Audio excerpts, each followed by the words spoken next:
Dr. Meschino, my daughter drinks a lot of these energy drinks. I've heard that they can be bad for you.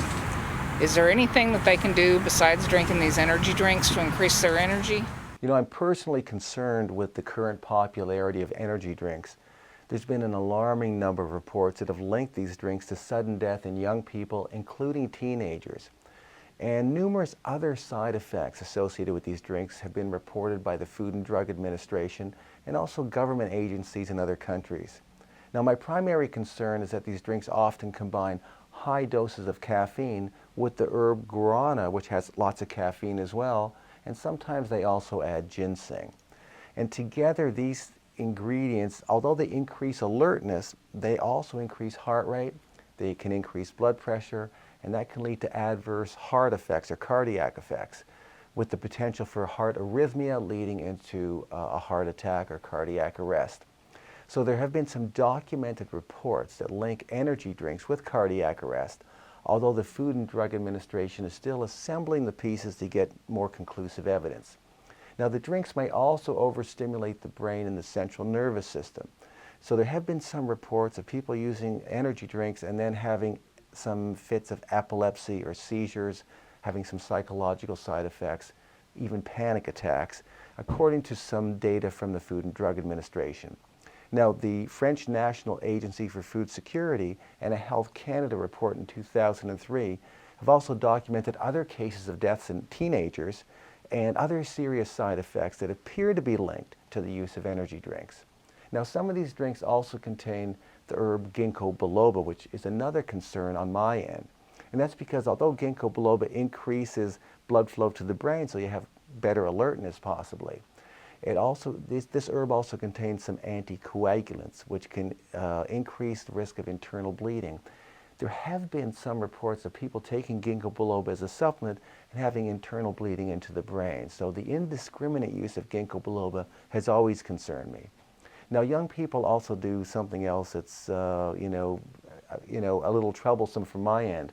They combine alcohol with energy drinks to get a greater buzz, but also to stay awake longer so they can keep partying until the wee hours of the morning.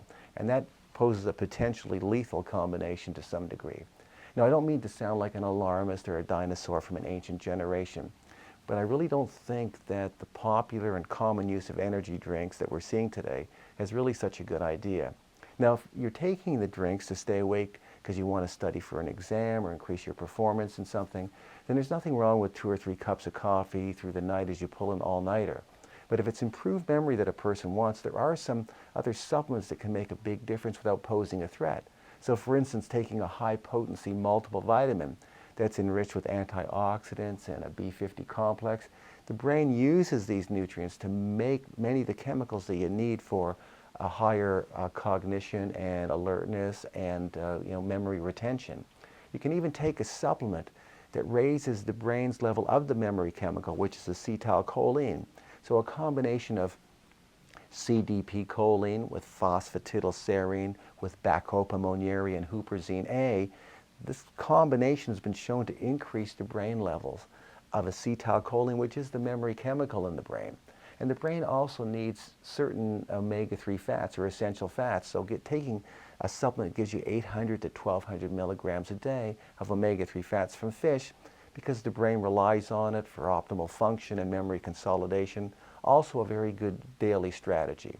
Now, as boring as it sounds, it's important to get enough sleep because, your brain functions best when you're rested. The truth is there's nothing that can substitute for that. And as boring as it sounds, if you're trying to improve your performance at something or get a higher exam score, then studying harder actually is worth the investment because the more time you spend looking or working at something, the more proficient you become, the more likely you can recall it or apply it on an exam situation or in a real life situation.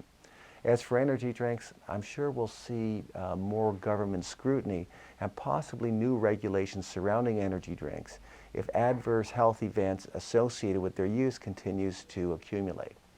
Okay, that's my take on energy drinks. I hope this was helpful. I'm Dr. James Meschino. Thanks so much for watching.